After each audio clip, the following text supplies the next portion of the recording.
50% of the deals that are open in this county do not close? Yeah, it's 45 to 50% depending on the period of time. But yeah, that's about an average number. It's crazy. Dakota, how do we compare to that number? It's a bit better, probably right around 15%, 10 to 15%. That don't close. That don't close, yeah. So we're 85, 90% closing. They do close, where yeah. the county is 50% not closing. More than a bit, dear. A little bit better. Yeah. Better than a bit. That's a success rate that can be attributed to experience, communication, and the willingness to compromise. All those attributes apply to Dakota Bailey. He's Team Sweasey's escrow manager. On this episode of the Slow County Real Estate Podcast, Dakota explains the nuances of his job and the importance of the after the offer period. Team Sweasey, built on communication, now discussing communication. Slow County Real Estate with Hal Sweasey. That's the name of the podcast, and that is Hal Sweasey. How you doing, Hal? That is also my name. Yes, so they match. Absolutely. Except the spelling. Real estate extraordinaire for San Luis Obispo County, and JT John Turner is his right. What is your guys' relationship? I've seen on the TV commercial that you're a business consultant, is what it says. That's correct. Okay. I'm a business consultant. If you ask me what that is, I have no idea. I just show up. What our relationship is? Yeah. Is that what the question? Yeah. I would say tenuous at best. But depends on the day. The length of our relationship is long. Right. Yeah. We met, in the mid to late 90s? Whenever Matthew and Nate were at the same preschool. Same preschool. So they were 4 and now they're 30-ish right now. So 25 years. So met through your children's being... Yeah. Well, through our wives. Men never talk when the kids are at school. I know. Yeah.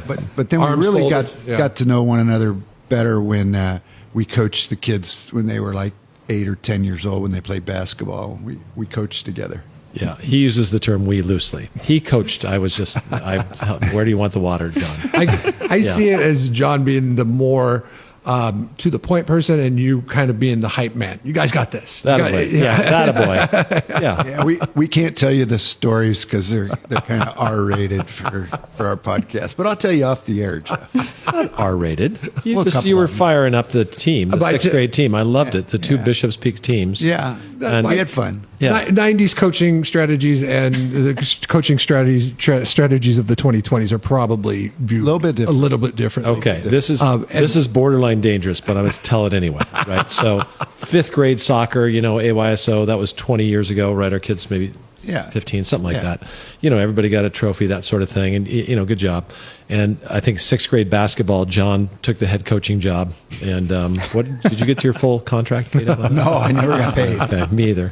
And I'll never forget, one of the kids loved to shoot the basketball, not so much in the basket, but how hard could he hit the backboard, right? And John said, are you trying to break the backboard? It's got miss. So he was teasing a little bit, which is normal for a 6th grade kid, right? And it was so much more authentic than, well, good try, right? So, I mean, and I think the kids really embraced it. They go, oh, I know, because when you're telling the truth. When you trip in 6th grade and fall, it's like, well, I feel embarrassed about it. So he was just honest with the kids, and it was awesome. And then he gave the most inspiring speech to our little 6th grade team up at the old junior high that me and one of the other former poly coaches, who, still a coach now, we're the assistant coaches. I think we were about ready to go and beat up the other team because we wanted to win so bad. He got us so fired up. I go, I need this guy on my team. Yeah. So that's how we met. That's a long story. The worst part of the story is we lost. Yeah, see, I forgot. Yeah, we lost the game. Bobby, with your kids, does it ever get that tenuous with youth sports? I think I miss a lot. I'm just there having fun, cheering them on. I think it probably does because I hear stories like later. It's always like, "Did you see so and so?" And I'm like, "No, I'm just hanging out, having my snacks." I love that. Yeah, there's enough drama already. Jeff, do you see it? Right. Yeah, I just got done coaching a baseball season. Okay, and I had no idea that 1st and 2nd graders' parents. Need their kids to be all Americans or in the pros. Right. I think it's more in baseball too. Like I feel like the baseball people are just a little bit more. Oh, there's too much downtime. They're dialed up. Nothing happens for a while, and then when you flub something, it's like the only thing that happens. Yeah. Right. And all I the got flubbing. a question. Are we going to talk about real estate? No. This is a home improvement show. We got sports all day. We got to get to the nuts and bolts of the transaction. Come on, Dakota is here. Where's James when we need him? The fun stuff. Dakota Bailey, who's our escrow manager. Dakota, how long have you been with the teams now? I just hit 6 years. 6 years. Yeah. Okay. So you're still on for good behavior. Yeah, my probation period, I think I've got another 3 years. 3 years of probation. Yeah. Okay, good. Okay, good. No, you're phenomenal at what you do. You've grown so much. So why don't you describe to, our viewers what your position is, because it's not common in real estate. So I would say I'm kind of an interface between, our clients, the other agent, the escrow officer, the lender, kind of talking to everybody to make sure everyone's on the same page moving forward. You're the cog in the wheel, huh? Yeah. And that's after a buyer and seller agree on the price. Correct. Right? Yeah. So you've entered into that. Would you call yourself like the transaction coordinator then? What do you? Yeah. Okay. I'm doing, the paperwork side of things as well. You guys know that I've known Dakota way before you knew Dakota, that we actually worked together. Wow. It's true. We've known each other, 10, 11? I don't know. It's been a long time. Yeah, I've renewed my license twice. So, However and long. Trying to one-up us. I think that his skill set, though, this is what's funny, is the reason we became friends is because I love the front end of things and talking to people and, getting the deal. And he's always been so good at the details. That's why, right? That's why we worked so well together. Yep. I loved working with Dakota. And then he called and told me he was coming here. I tried to talk him out of it. So look at how that turned out. It's all good. Good try. Turned out good for you. Look at us all together now. Good I for know. you Now to look have where him we're at here. now. I love it now. Yeah. So yeah, I definitely know the majority of your skill set with detail oriented, really bringing people, getting everyone on the same page, Yep. one common goal. So when do you step into the transaction in the very beginning? Like when are you introducing yourself? Once our agents, whether it's Hal and our listing manager Sharon, they've gone through the negotiation for the selling side, everyone's agreed on a price. On the buyer side, it's whenever our buyer's agents have kind of gone through that same process, and buyers and sellers have agreed on a price, they've signed their offer, and now we're ready to open escrow. Okay. I get the documents, and then I kind of take it from there. Okay. And so then you're introducing yourself to the clients, so they're getting to know you and everyone in the party. Let's just, for the sake, I like let's that. call it Yeah, a party. there we go, the party. And then we know as agents, there's so much more that's when everything actually begins. So you're helping coordinate what's next, like home inspections. We have a pretty nice system that we have set up that allows me and really all of our agents to track the transaction as it goes along. So first thing I do is I take it all, I put it in our system, kind of get everything set up so that, the transaction on our side, if we need to get information, it's easy to find, easy to get to. The next step, making sure escrow has any documents they need, as well as contact information for our buyers, the lender, all that. Make sure the lender has the contract if we have the lender. And usually even if we don't have the lender, I make sure the lender has a contract just so that all bases are touched. Really the next thing after that is if we have the buyers, then I'm going to start helping them set up inspections, finding, contacting the buyers, finding what inspections are important to them. We always recommend a general home inspection, pest inspection.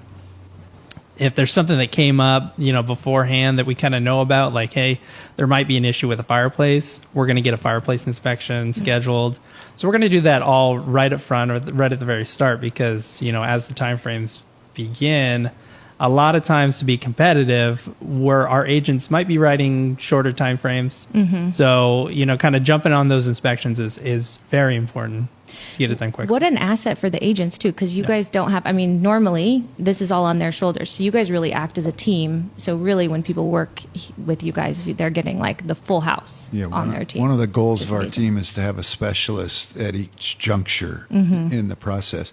But when you were talking about inspections, Dakota, I thought I heard this in the last few years that different communities have different requirements on things that have to be done, like the sewer lateral or low flow toilets. So you've got to know what's going on in every single community in the county, huh? Every city is going to have past its own, kind of point of sale requirements. I think San Luis probably has the most.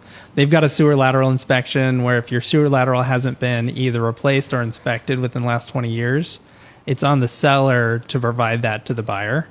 So another point of sale for San Luis is water retrofits. So to make sure that your toilets are what they would consider low flow, which is 1.68. Morro Bay is going to be a little bit more restricted They require 1.2. So it really just depends. Each jurisdiction you're in is going to have a different set of rules. And we've done so many of these and in so many of these cities that we just kind of know what those rules are now. And they're always changing. We may do a transaction in Morro Bay, and maybe it's a month since we did our last one, and there may be a new city requirement that we need to know and we need to take care of. We know you're an expert, but our public doesn't know. How many escrows have you closed since you joined Hal's team? Probably a little over 800. 800? Yeah, 800. That does qualify as expertise, wouldn't you say? Yeah, there's many real estate agents who haven't done that many or close to it in their career, right? It's huge. Yeah. It's huge. That's a lot of experience, a lot of time. I mean, that's important to our clients, isn't it, guys? To Oh, have somebody absolutely. like Dakota on the file. Yeah, your knowledge is so high, and your building relationships is so good because you're trying to bring all these parties together. In some ways, you're a general contractor, or overlooking the whole process. Escrows are tricky, right? I mean, in this county, we just checked countywide, not for us. Countywide, about half of them don't close. Yeah.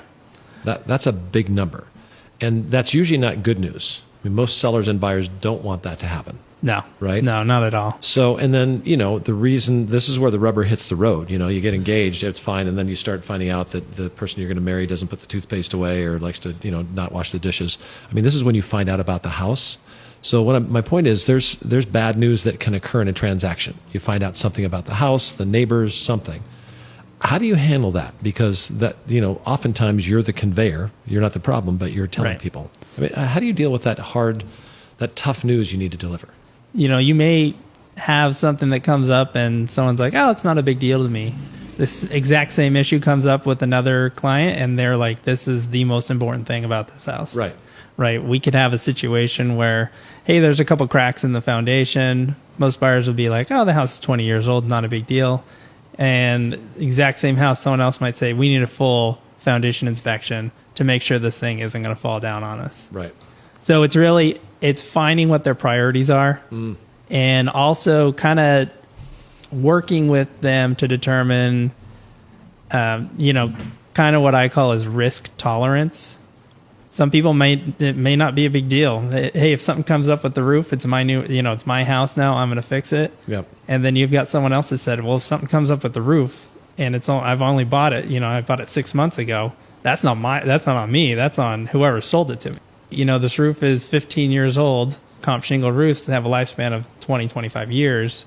Just so you know, the likelihood is you'll probably have to replace your roof or at least get a new layer put on within the next 5 years. So it's just kind of explaining to them what you found, not so much as interpreting it because that's not really our job, but directing them to professionals that can assist them with when things like this come up. So you put me back in my chair, Hal, when you said 50% of the deals that are opened in this county do not close? Yeah, it's 45 to 50%, depending on the period of time. But yeah, that's about an average number. It's crazy. Dakota, how do we compare to that number? It's a bit better, probably right around 15%, 10 to 15%. That don't close. That don't close, yeah. So we're 85, 90% closing. That do close, where yeah. the county is 50% not closing. More than a bit, dear. A little bit better. A little bit better than a bit. The humble man that he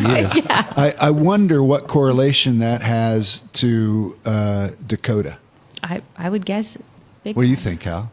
It's all how you describe the situation. And Dakota's really good at that. We talk about the calming influence, and Dakota's very calming at that. He helps people with that, and then, you give them options and you spell out, okay, well, a new roof in 10 or 15 years today, that's going to cost you 10 to 15,000 or 20, depending how bad it is or how big it is, right?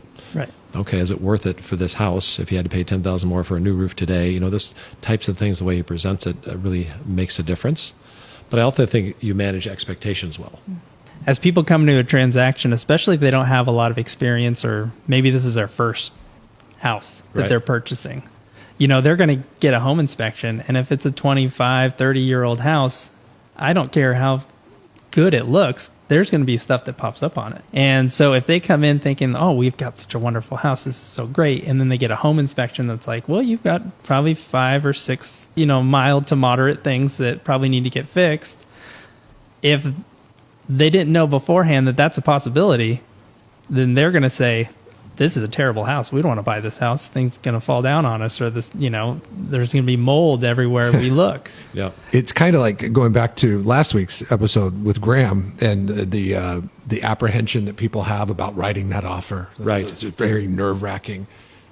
I know what Dakota's talking about. The first house, you're like, okay, there's this, and this wrong with it. You're like, wait a minute. This, and this. Yeah. Come to find out, those things are usually, at least in my case, they were nothing. But boy, it got my heart racing, as part of that. But in dealing with your team, and dealing with Dakota, and Dakota being a clear and concise communicator, and just kind of laying it out there, I was like, okay, this is what it means. You have to trust the experts, and you guys do such volume that it should be a given. But when you're dealing with people and making the decisions with people's money and things like that, I get it because I lived it. But also I realize now, looking back, God, I hope these people don't think I'm idiots for making a big deal about something like an You don't know what you don't know. Yeah, you don't know what you don't know. And people make big deals out of small things all the time. And the idea is to help them put into context what it is. Like you were saying, Hal, hey, would you, if you had to spend $20,000 on this $1.3 million house in 5 years, is that going to make a difference to you? And probably not. Right. But in their mind, they're like, it's a bad roof. Right. But to your point, when they do a house inspection, the inspector's job is to find things that are wrong with the house. Exactly. My guess is if they did a home inspection on a brand new build, they would find things wrong with the house. We usually do. Yeah. So I think, Bobby, the way you were kind of coaching us on this is to set expectations so that, the buyer's going to expect to find, hey, that every house can have a few warts, right? It's only fair, and it's what's actually true. Yeah. I mean, it is easy for us because we see this all the time. We have to remember that these people aren't looking at home inspections every single day, know. So those are the things that no big deal. They make it to the finish line. But when that 15% actually happens, when these things actually cancel, is there like one thing that you see quite often reason for cancellations or? I would say lately, the bigger reasons we've seen cancellations is, somebody gets a home inspection. Maybe there is a kind of a bigger issue. Mm-hmm. Could be a $30,000 foundation issue where the buyer and the seller just cannot come to terms. The buyer says, I'm not paying $30,000 for this house or an extra $30,000 basically, because I'm going to have to get this fixed later on. And the seller says, I've already come down in price. I'm not coming down anymore. And they just can't come to terms. Mm-hmm. And so, unfortunately, usually means that they're going to walk away.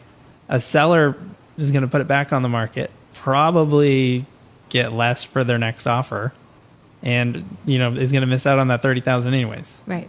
Some people may not like this. So the issue is usually the people. There it is. Right. But house. But it's our job to help them with that. Yeah. But, some people, it's just, I heard of one recently that it was $1.9 million house and they got like 60,000 over. Uh-huh. But there were some issues with the house that seem, from our vantage point, neutral, right? That you would fix that. You got extra money for the house.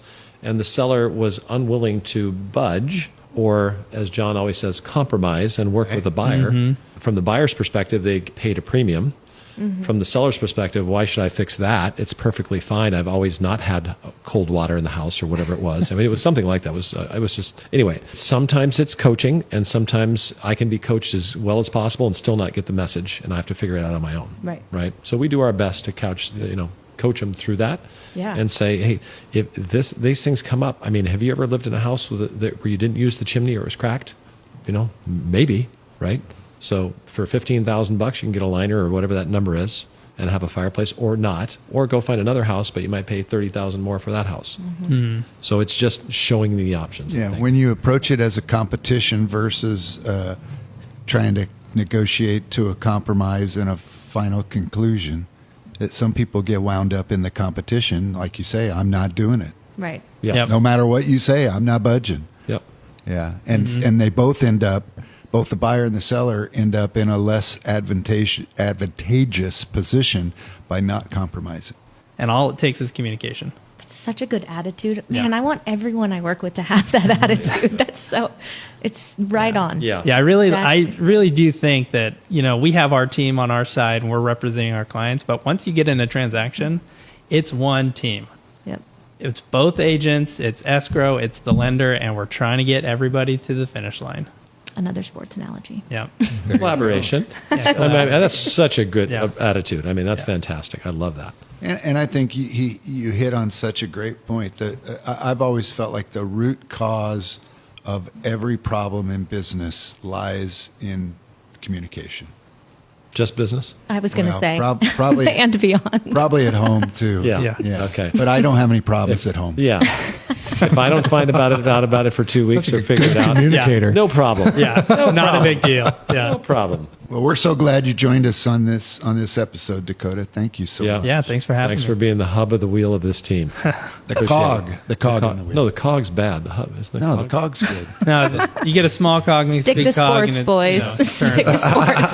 Yeah, the mechanical. Yeah. We need This is another way guy too to put scientific for Yeah. you guys. Quarterback? Would he be the quarterback? We're glad that you're the quarterback. Yeah, There if you you need go. to hang a picture in your house, I know a guy that knows how to put a nail in the wall. Yeah. Okay, there we go. That was fun. It's We were great. talking about getting the office putting a picture up. You Oh. had to call someone in. Yeah, We they did. call somebody to hang a picture. I'm okay. happy to help if you guys need assistance. You can call my wife. She can do that. Yeah, right. Yeah. Hey, good podcast news, guys. We were for a long time in the top 10% of the podcasts in the world. Now we're in the top 5% of the podcasts in the world, which I think there's over 11 million podcasts in the world, and we're in the top 5% now. Of all of them, or was that business? Of every Oh, wow. podcast What? in And the that's world. based on the shirts that are worn, the clothing, or the what? It's based on the information that There's you a guys are stat giving. for you, Dakota. Yeah. You like Yeah. your numbers. Yeah. You like your Listenership. stats. It's based on how many people are listening, downloading, subscribing, all that stuff, which we do encourage you to do because it's so easy when a new episode of the Slow County Real Estate Podcast with Hal Sweasey comes out. It just pops into your feed and you're like, oh, what are they talking about this week? Yeah. The nuts and bolts of escrows. I'll drink Cool. a Coors Light to that tonight. That's Yes. right. That's cool. Cheers. Bobby There we go. brought you one. I know. Actually- Thank you, Bobby. Brought you 12. I brought a few options. Yeah. Oh, not even a 12 30 pack. rack? Dude, I had to carry it. I was more worried about carrying it all the way to here from. But you know what? I'm Dakota? happy. The 30 rack is, it would be very symbolic. Get your rent paid on time. Thanks for listening to the Slow County Real Estate Podcast with Hal Sweasey. We'll see everyone next week. All right. Thank you, Jeff. Thanks, Dakota. Good job. Good job, Dakota. Awesome, Dakota. Nice. Thank you for listening to the Hal Sweasey Podcast. Be sure to subscribe and rate this podcast. Check for it in your feed for the latest information on the San Luis Obispo County market. The Slow County Real Estate with Hal Sweasey Podcast is available wherever you get your podcast and on halsweasey.com, where you can find current listings and other real estate tips. halsweasey.com, that's HALSWEASEY.com. I am James Bueno, Director of Marketing for the Hal Sweasey Group. If you're looking for anything real estate, give us a call, 805-781-3750. San Luis Obispo Real Estate Podcast with Hal Sweasey is also on YouTube. Now you can see people talk about real estate in one of California's hottest markets. Get the latest episode on the podcast page at teamsweasey.com or subscribe to Hal Sweasey on YouTube. Hal Sweasey is a licensed California real estate broker. DRE number 011119111. The Slow County Real Estate with Hal Sweasey podcast is a production of AGM Podcasts. Subscribe wherever you get your podcasts.